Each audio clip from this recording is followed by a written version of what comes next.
I wrote it because I'd never seen a play with someone who had a confluence of co-conditions. Chantal has, is autistic and has ADHD and is non-binary, and that's not a condition, and has synesthesia. I have all those things, and I think it creates a very particular sense of the world, and it creates a sensory storm that one has to learn to speak through. So it's a play about trying to communicate and trying to understand the world, trying to understand your parents. And in the background of the play, of course, it takes place in Kansas, so it's has a rural environment, and it's poor, and there's not a lot of resources. And it's also a dangerous place for someone like Chantal. I think something people often miss about the play is that it actually is taking place in a culture very much like the one we're living in right now. Because I think when you're the target all the time, it's very similar to living in under an authoritarian regime. But also hopefully with humor. I think Chantal is, above all things, curious and constantly pushing forward and thriving despite their circumstances. And that was really important to me. So here's somebody who is loved by their parents, and the love, even in all the horror, is the thing that actually allows them to thrive. Right now, because of the circumstances we find ourselves in this country, I'm thinking a lot about stories that are larger than myself, communal, global, stories that aren't just about self,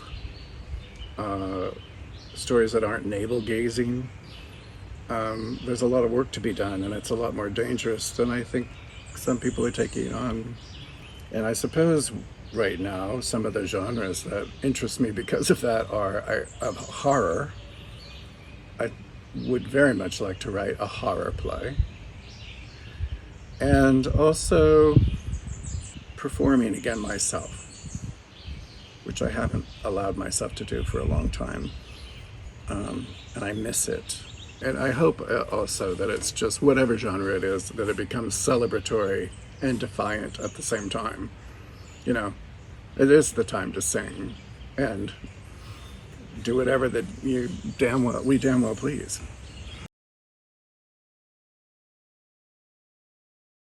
Because I have all of this sensory storm of my own going on all the time. One thing that I use, I've talked about before, is a grid that I imagine in front of my face, and I focus on one cell at a time so that it's almost like meditation, so that it can draw a curtain over all the other cells of information, and I just focus on one at a time. Otherwise I can get so overwhelmed by what's coming at me that it becomes really difficult to think through it. In fact, I think at some point I would love to try to find a way to actually realize that grid on a stage in a play, but we'll see. We'll see what happens.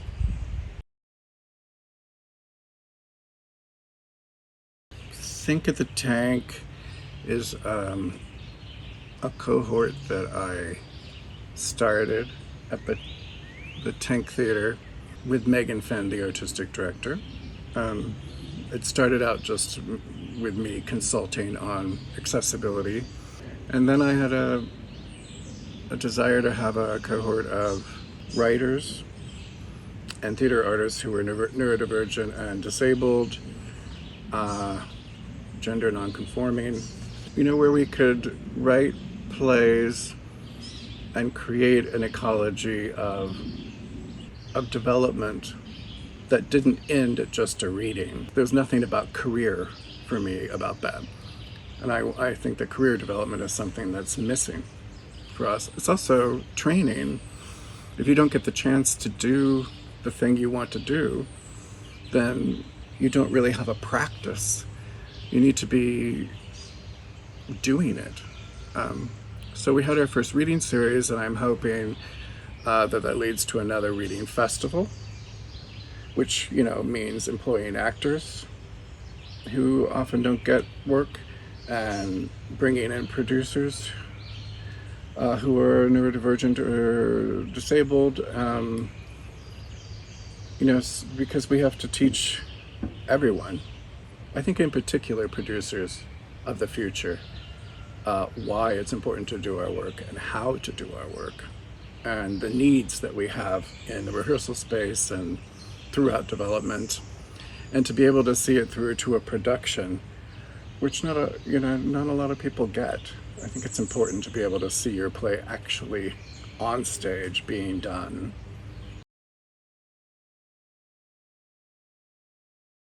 Of course, I want to see more stories, more complicated, nuanced stories about autistic people, neurodivergent people, people with disabilities.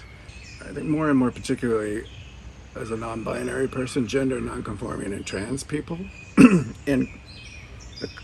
but as human beings and not as set decoration or victims. And also epic stories, stories that just are like well-crafted tales, where you get to go, I don't know, to the moon or, gallivanting around the globe. But that's on stage, I suppose. And also, I suppose, I'd love to see the ecology behind the scenes, I suppose, change and become much more inclusive. There's a lot of ageism in this country and in this industry. I wish that people would understand that for some of us, depending on our circumstances, it may take us years to emerge because of things like poverty or lack of health care or illness, or simply just working and at a time where no one was paying attention or no one wanted to take certain stories on board. An accessibility issue that we often ignore is time. And time is a privilege. I want to talk about all kinds of things like living on, public assistance and living on assistance and access to healthcare and just even, taking the time to ask people what they need.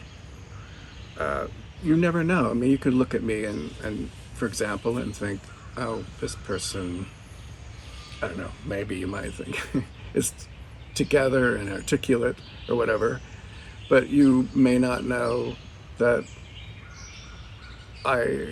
just speaking requires constant labor. It's not innate. It's like I'm always thinking about how to get the words out. I'd love us to not think of these things as negatives, though, or you're not doing this or that kind of thing, blaming. I want to think of it as innate artistry that we're missing the opportunity of experiencing.